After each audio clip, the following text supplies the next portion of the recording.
Buenas tardes, el día de hoy nosotros les vamos a hablar sobre la biomecánica de cuello de pie y pie. Les voy a presentar primero a mis compañeros. Eh, Mi compañera María Milena Quintero Reyes, mi, com- mi compañero Oscar Fernando Roa Silva, mi compañera Margarita Rosa Sánchez Rodríguez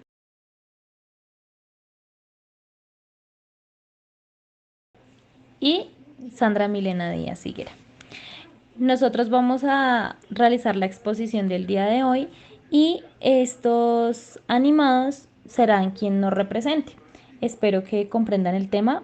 Gracias.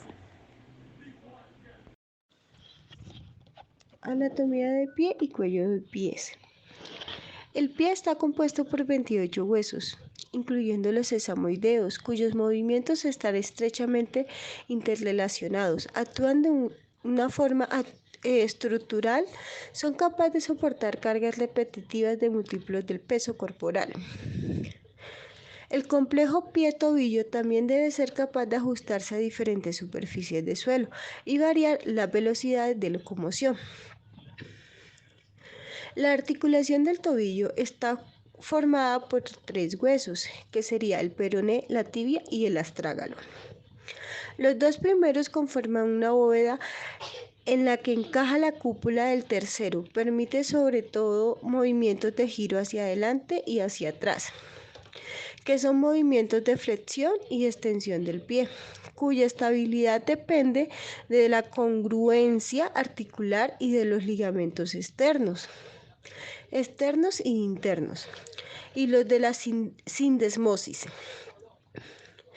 En el sentido lateral, los topes del maleolo peroné y maleolo tibial, que son los dos apéndices óseos que continúan peroné y tibia a ambos lados y hacia abajo, impiden un movimiento completo de giro lateral.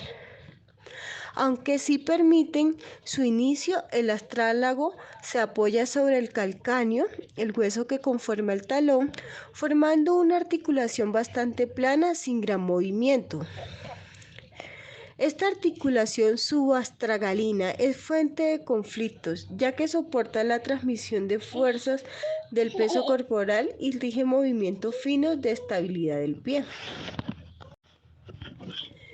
El astrágalo se articula siguiendo la dirección que lleva a los 2 dedos con el escafoides y el cuboides, situados en la zona interna y externa del pie. Respectivamente, entre el escafoides y la línea formada por los metatarsianos están las denominadas 3 cuñas. Los metatarsianos tienen una base casi planas y unas cabezas esféricas para articularse con las primeras falanges de los dedos. Crecimiento del pie. El pie se forma durante la 8ª semana de gestación, cuando se desarrolla la yema de la extremidad. La longitud y la anchura del pie crecen linealmente de los 3 a los 12 años en las chicas y de los 3 a los 15 años en los chicos, con una medida de 8 a 10 centímetros al año. Esta situación contrasta con la del fémur y la tibia, que no alcanza su longitud madura hasta 3 años más tarde, tanto en chicas como en chicos. La talla relativamente grande del pie entonces es importante para proporcionar una base amplia sobre la cual se soporta el cuerpo de los niños, y esta base se podría compensar a veces la falla de fuerza muscular y coordinación en los niños. Ligamento del tobillo. Las articulaciones precisan de ligaduras que mantienen la cohesión de los huesos que las forman, impidiendo su separación, su desplazamiento, su luxación y permitiendo por otra parte movimientos concretos. La descripción de todos los ligamentos de tobillo y pie sería materia de alta especialidad debido a su número y complejidad. Se pueden mencionar los más importantes que son la cápsula articular. Esta envuelve la articulación creando un espacio cerrado y ayuda a los ligamentos en su misión estabilizadora. El ligamento lateral externo. Este parte de la punta del maleolo externo. El ligamento lateral externo se divide en 3 fascículos: peroné astrágalo posterior, peroneo calcáneo y peroneo astragalino anterior, que anclándose en el astrágalo y en el calcáneo se encarga de sujetar lateralmente el tobillo. También está el ligamento deltoideo. En la parte contraria, que es en la parte interna del pie, este ligamento parte de la punta del maleolo interno y sujeta la cara interna del tobillo. El ligamento sindesmal. Sindesmosis o ligamento tibio-peroneo. Este amarra la porción más distal de la tibia y el peroné para mantenerlos unidos en una función de bóveda que presenta su superficie articular a la cúpula del astrágalo. Ligamento del tobillo. Las articulaciones precisan de ligaduras que mantienen la cohesión de los huesos que las forman, impidiendo su separación, su desplazamiento, su luxación y permitiendo por otra parte movimientos concretos. La descripción de todos los ligamentos de tobillo y pie sería materia de alta especialidad debido a su número y complejidad.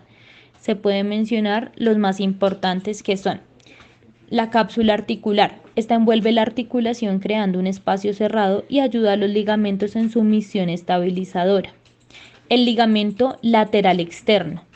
Este parte de la punta del maleolo externo. El ligamento lateral externo se divide en 3 fascículos: peroné astrágalo posterior, peroneo calcáneo y peroneo astragalino anterior, que anclándose en el astrágalo y en el calcáneo se encarga de sujetar lateralmente el tobillo.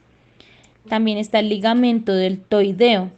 En la parte contraria, que es en la parte interna del pie, este ligamento parte de la punta del maleolo interno y sujeta la cara interna del tobillo. El ligamento sindesmal. Sindesmosis o ligamento tibio-peroneo.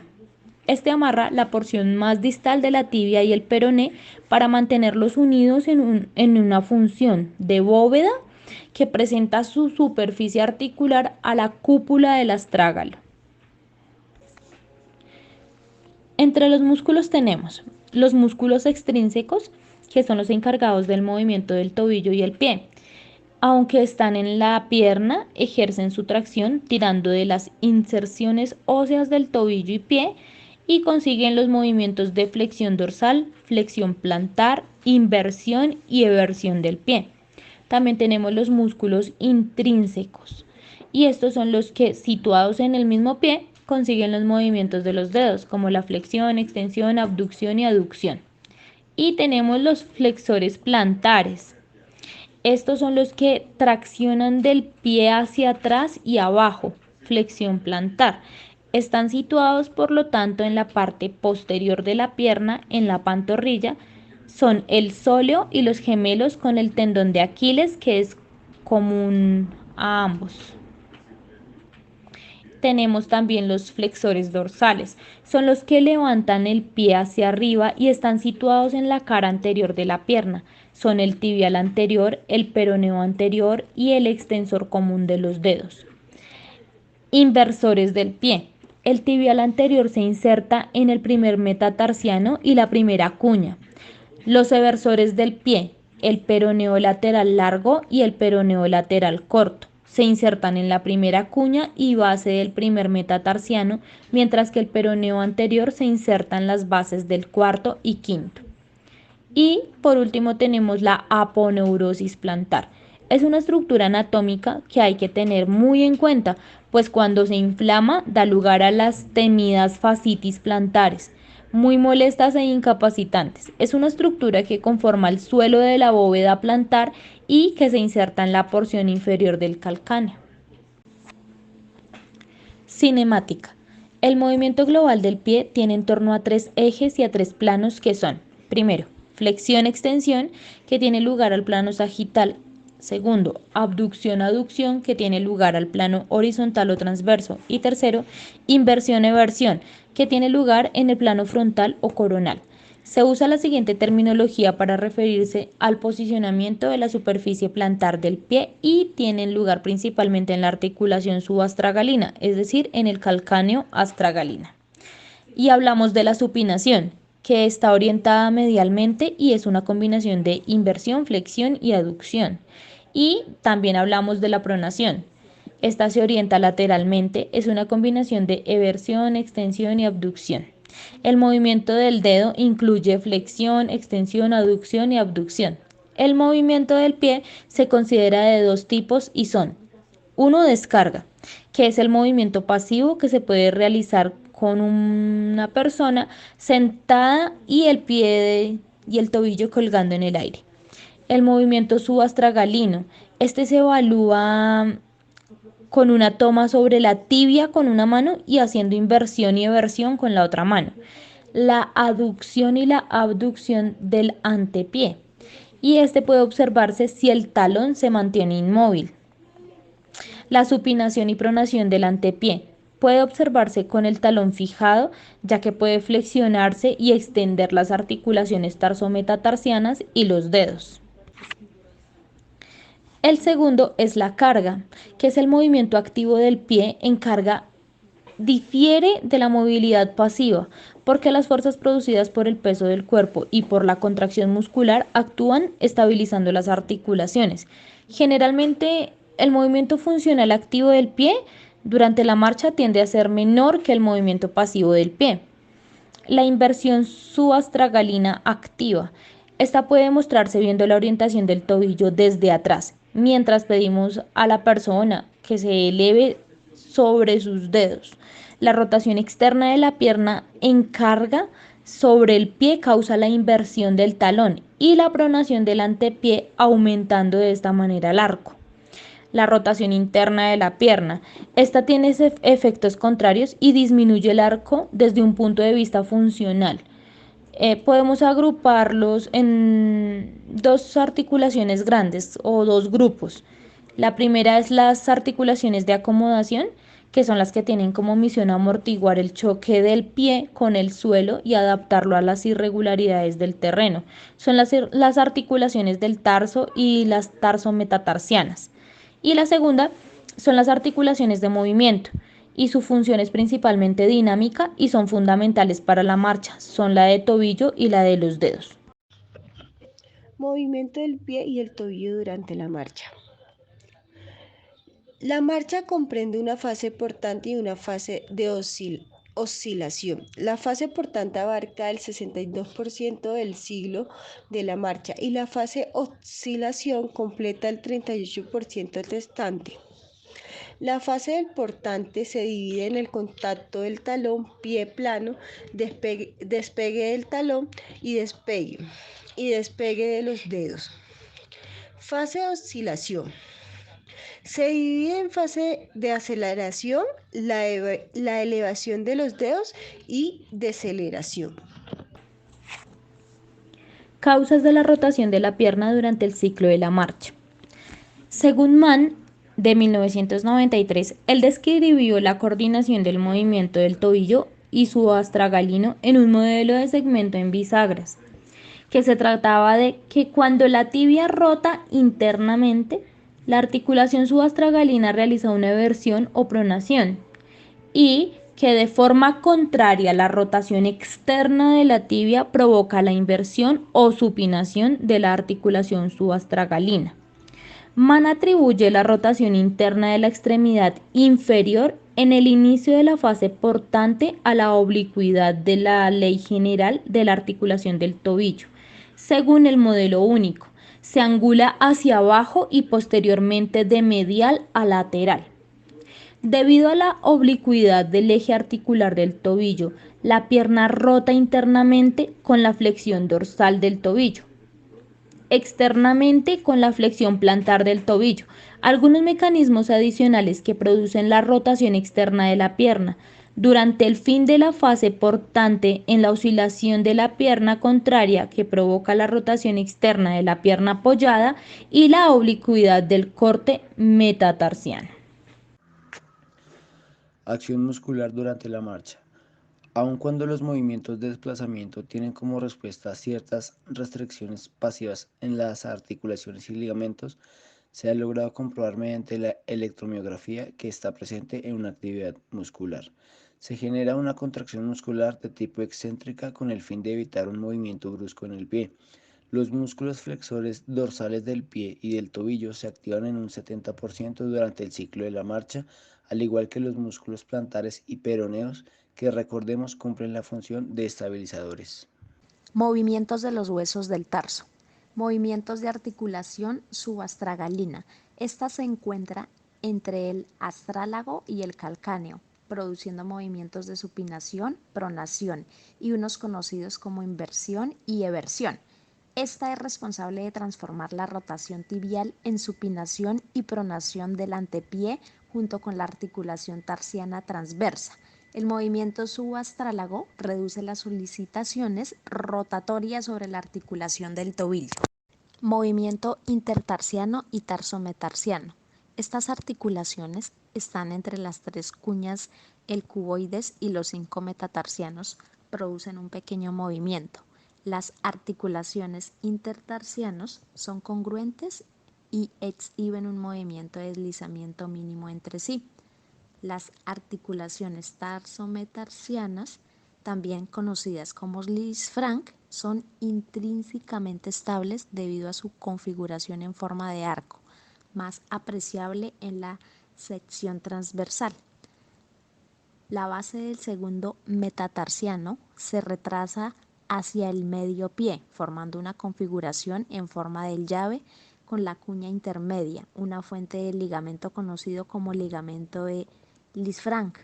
Une la base del segundo metatarsiano, el movimiento de las tres primeras articulaciones entre el metatarso y las cuñas. Es mínimo comparado con las articulaciones entre el cuarto y el quinto metatarsiano y el cuboides.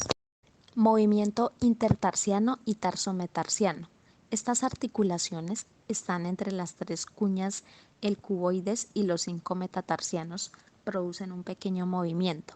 Las articulaciones intertarsianos son congruentes y exhiben un movimiento de deslizamiento mínimo entre sí. Las articulaciones tarsometarsianas, también conocidas como Lisfranc, son intrínsecamente estables debido a su configuración en forma de arco, más apreciable en la sección transversal. La base del segundo metatarsiano se retrasa hacia el medio pie, formando una configuración en forma de llave con la cuña intermedia, una fuente de ligamento conocido como ligamento de Lisfranc. Une la base del segundo metatarsiano, el movimiento de las tres primeras articulaciones entre el metatarso y las cuñas. Es mínimo comparado con las articulaciones entre el cuarto y el quinto metatarsiano y el cuboides. Movimiento del primer dedo. El primer dedo proporciona estabilidad a la cara interna del pie a través del mecanismo de torno de la aponeurosis plantar.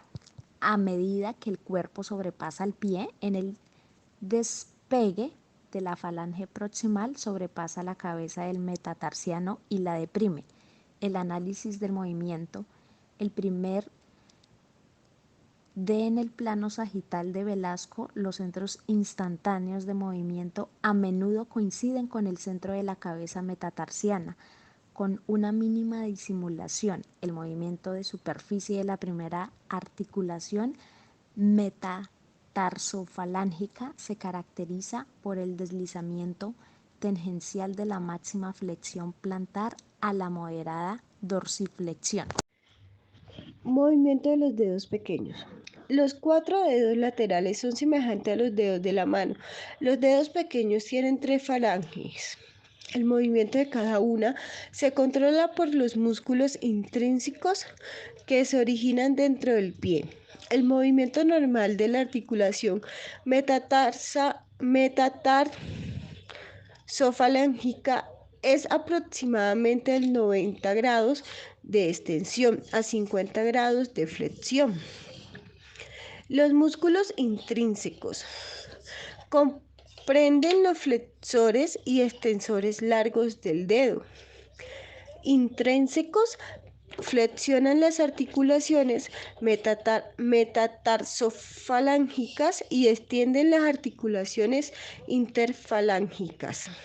Los extensores largos del dedo extienden la articulación metatarso-falángica a través de la acción de las bandas sagitales, elevando las falanges proximales hacia la extensión.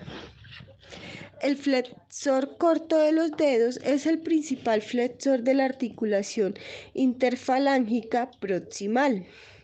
Flexor largo es el principal flexor de la articulación interfalángica distal. El arco longitudinal interno. Existen dos modelos según Serrafean en 1987. Uno de esos es el modelo de la viga, que establece que el arco es una viga curvada y que está constituida por articulaciones interconectadas, de la cual depende la estructura articular y ligamentaria para poder tener su estabilidad. Se producen fuerzas tensiles sobre la superficie inferior de la viga y se concentran las fuerzas compresivas sobre la superficie superior de la viga. El segundo modelo es el de tirante. Este establece que el arco tiene una estructura triangular con dos puntales conectados por su base con un tirante. Los puntales están bajo compresión y el tirante está bajo tensión. Ambos modelos poseen validez. La estructura semejante al tirante en el modelo de tirantes es la fascia plantar, que se origina en la tuberosidad medial del calcáneo y se distribuye por las articulaciones del tarso transverso, tarsometatarsiana y metatarsofalancas, para insertarse sobre las superficies plantares metatarsofalancas y los ligamentos laterales, además en los sesamoideos en el primer dedo. La dorsiflexión de las articulaciones metatarsofalancas impone una tracción sobre la fascia plantar y provoca la elevación del arco a través de un mecanismo conocido como efecto torno. Durante el despegue de dedos en el ciclo de marcha, como los dedos se reflexionan dorsalmente de forma pasiva, medida que el cuerpo sobrepasa el pie y la fascia plantar se tensa y acorta la distancia entre las cabezas de los metatarsianos y el talón, elevando así el arco. Seguido, la tracción sobre la fascia plantar también ayuda a realizar la inversión del calcáneo a través de la inserción sobre la cara plantar media del calcáneo. El arco tiene un soporte pasivo y activo.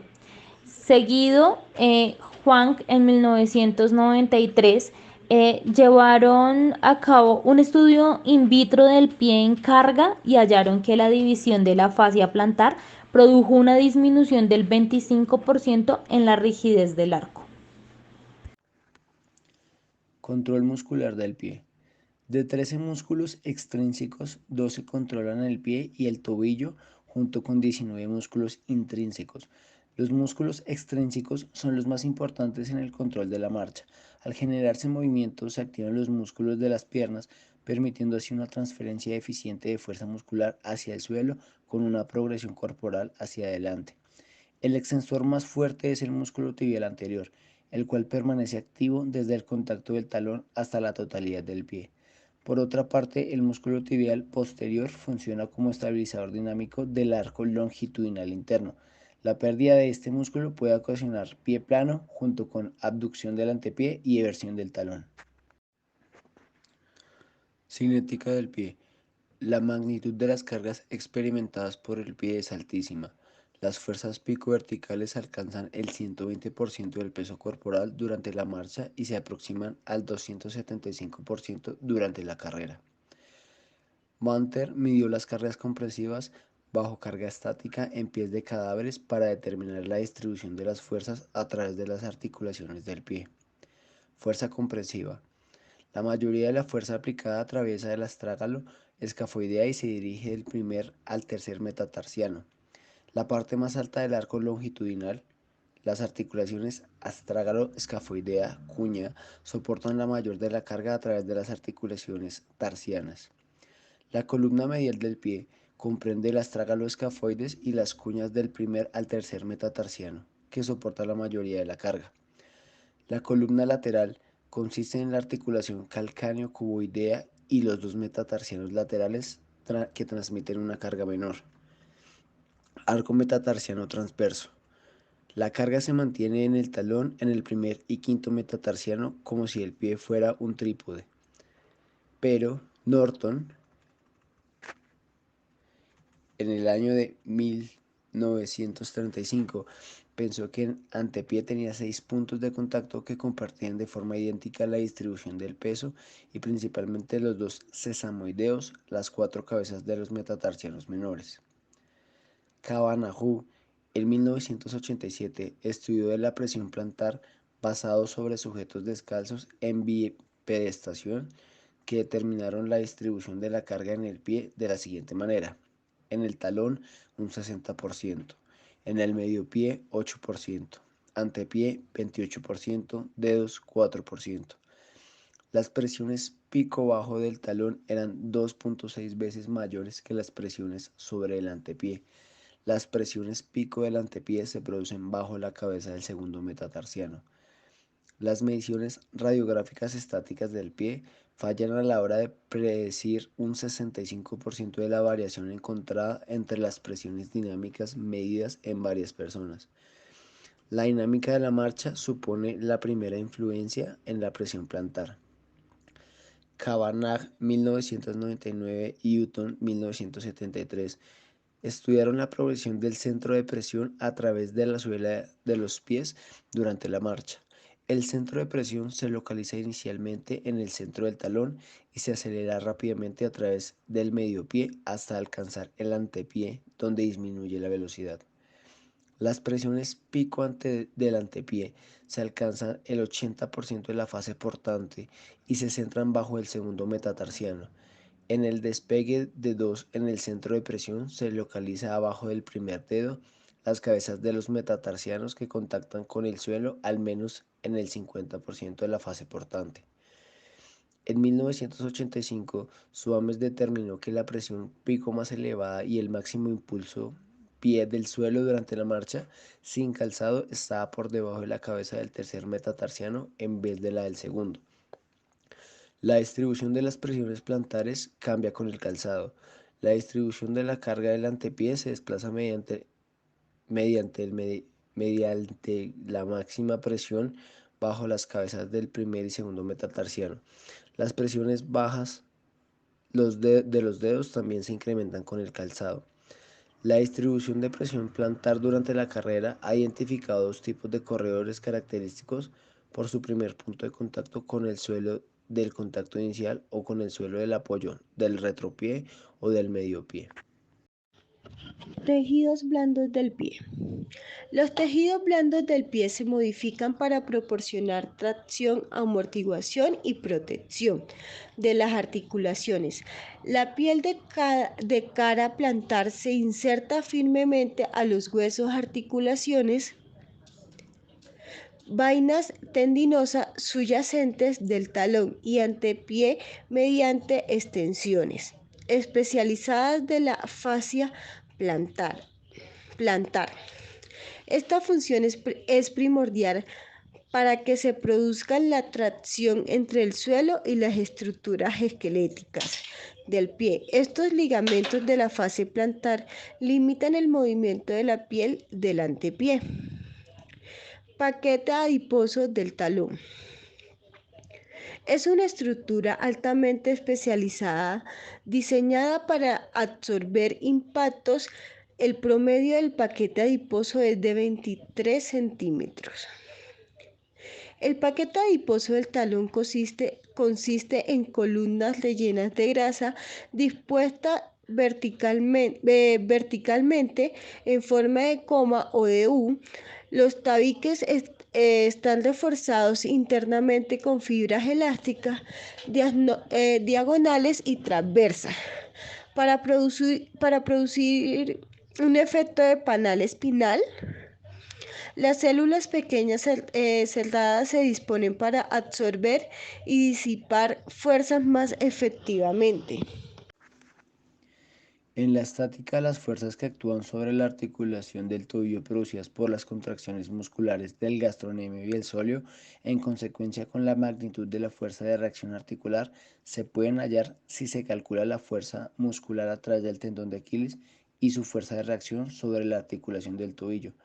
En un sujeto que se encuentra en punta de pie, se aplicarán fuerzas de reacción bajo el antepié dirigidas verticalmente hacia arriba. En segunda instancia, se aplica la fuerza muscular mediante el talón de Aquiles con una magnitud desconocida, pero con un punto de inserción en el calcáneo.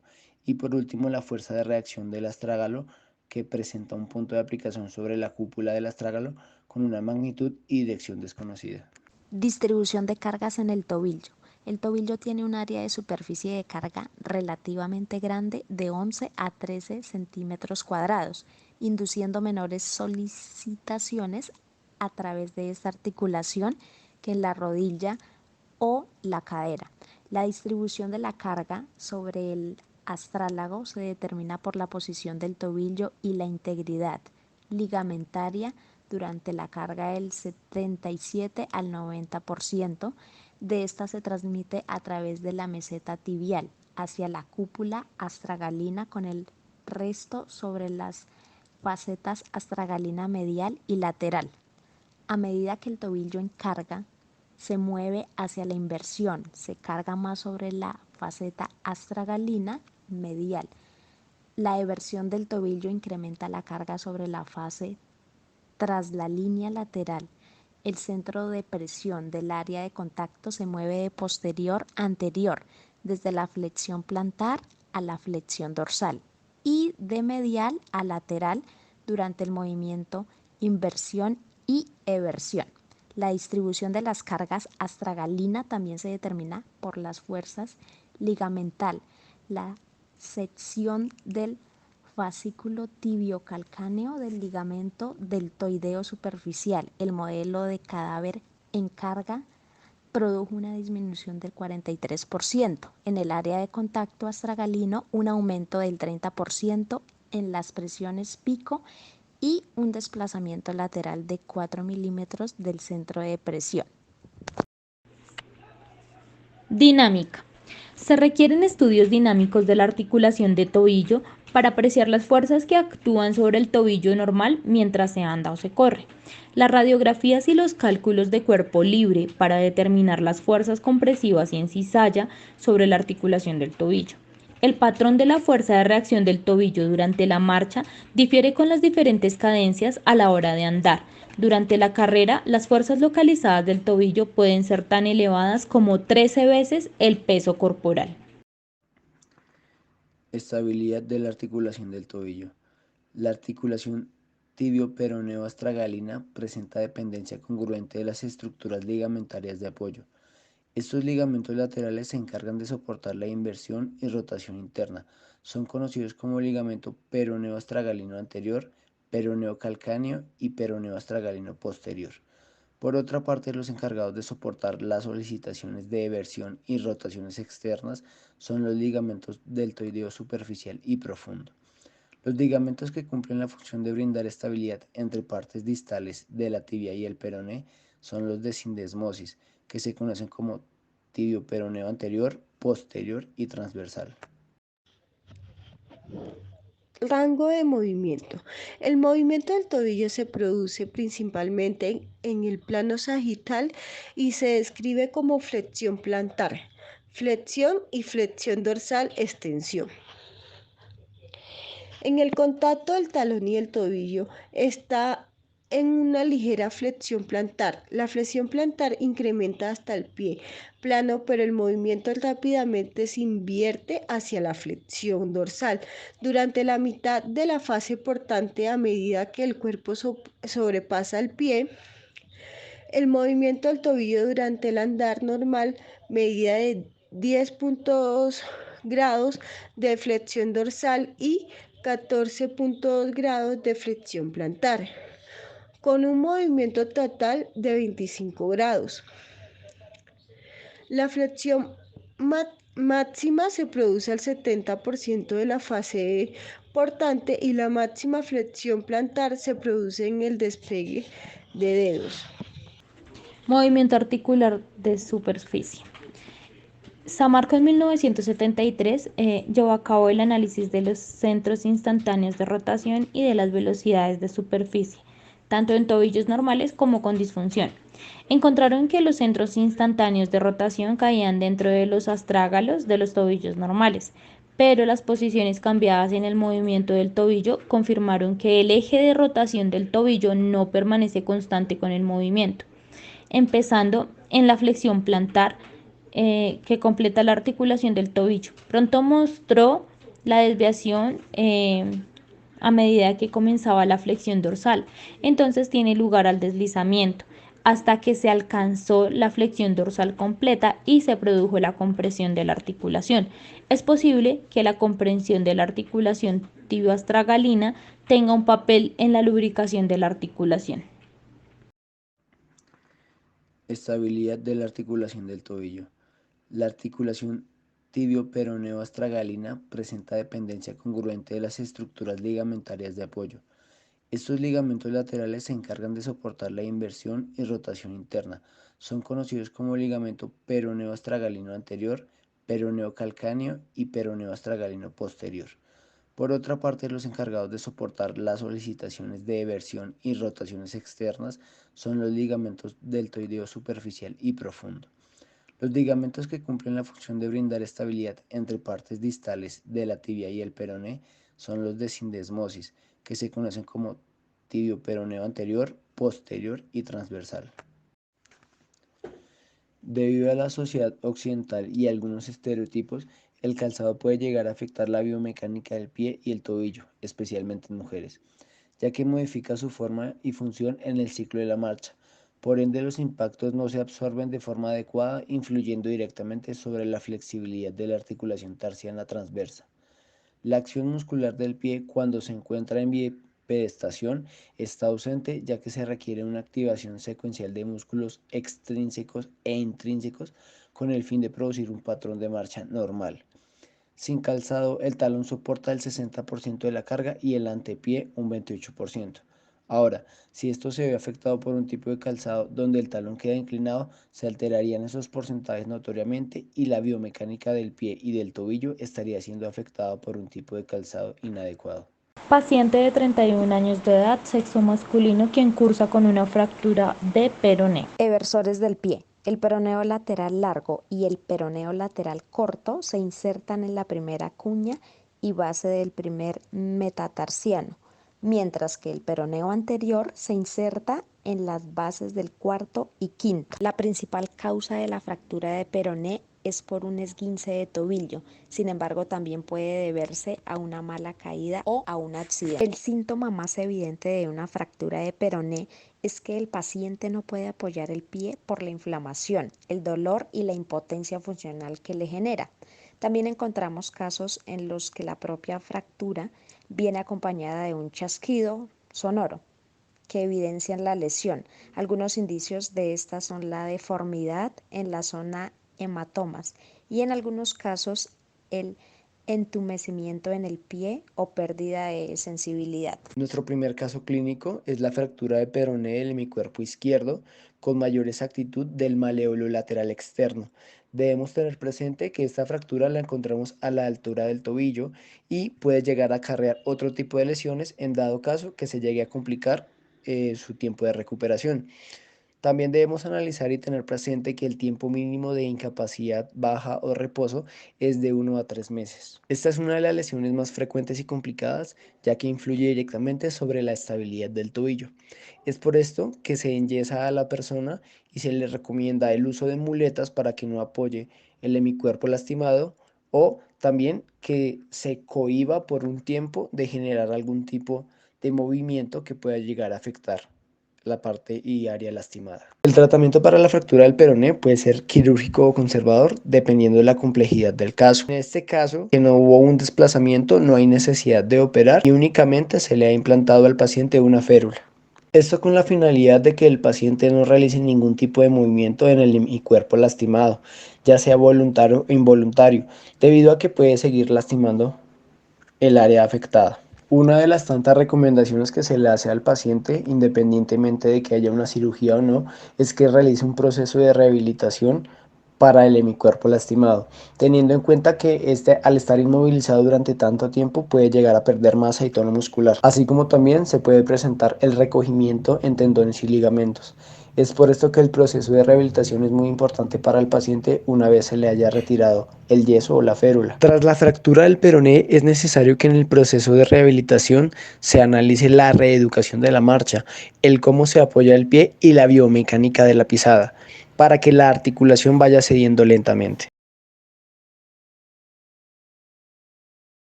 Paciente de 16 años de edad con diagnóstico de parálisis cerebral discinética secundaria secuelas de kernicterus, les daré una breve explicación de qué es el kernicterus. Es la lesión encefálica causada por el depósito de bilirrubina no conjugada en los ganglios basales y los núcleos del tronco encefálico.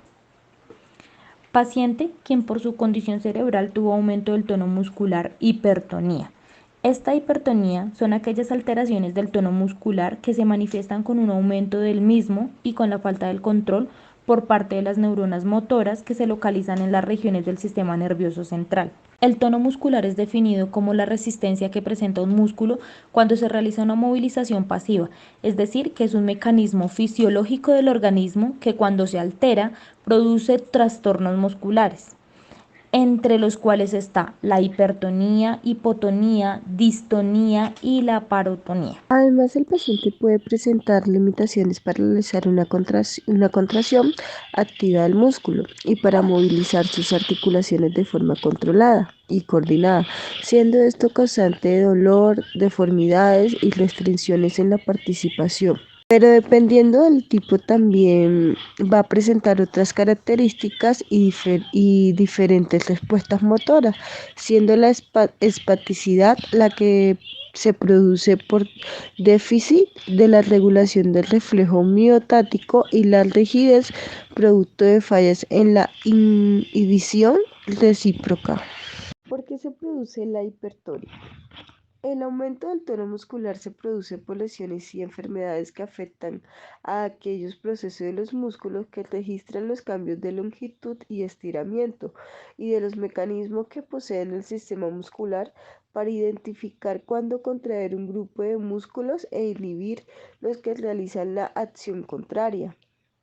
Entonces, por déficit en los centros superiores, cerebro, corteza, motoneuronas, cerebelo, las señales que son enviadas hacia los músculos no se activan de manera fisiológica y se responden con un movimiento limitado. Por otro lado, favorece la aparición de retracciones en la musculatura isquiotibial y flexora de la cadera.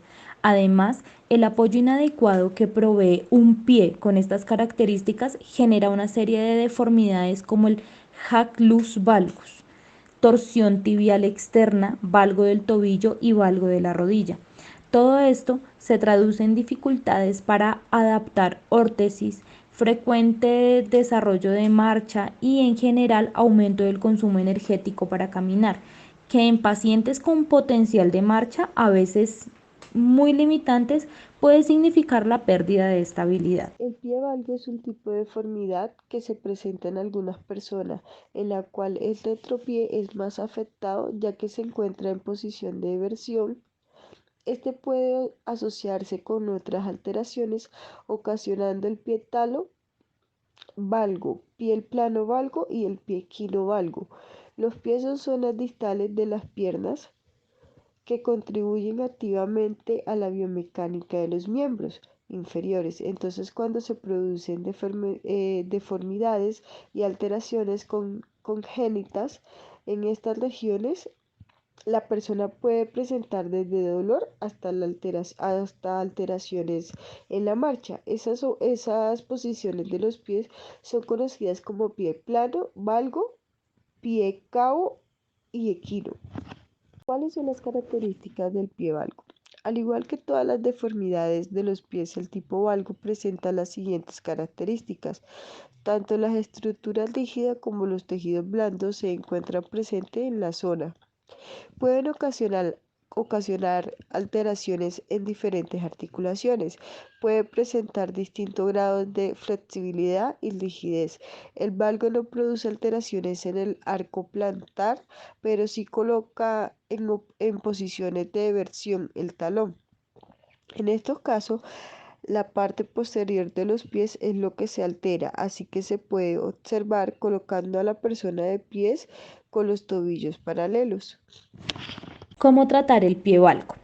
Generalmente, al ser una deformidad leve, no necesita de un tratamiento especializado, pero lo que sí es importante es que al observar que los niños presentan alguna desviación en los ejes de los pies o en el arco plantar, deben ser llevados al médico con la finalidad de evaluar el compromiso de las otras regiones anatómicas. En los casos en el que el pie, además de presentar valgo, tienen una disminución en el arco plantar, como ocurre en el pie plano, por ejemplo, se recomienda el uso de las plantillas ortopédicas y de ejercicios que buscan fortalecer los músculos y aumentar el arco plantar. Esto para los niños que tienen marcha. Dependiendo de los problemas asociados, varía el tratamiento. Otro factor a tener en cuenta en esta deformidad de pie es que se recomienda la realización de ejercicios terapéuticos con el fin único de evitar otras deformidades y alteraciones del pie.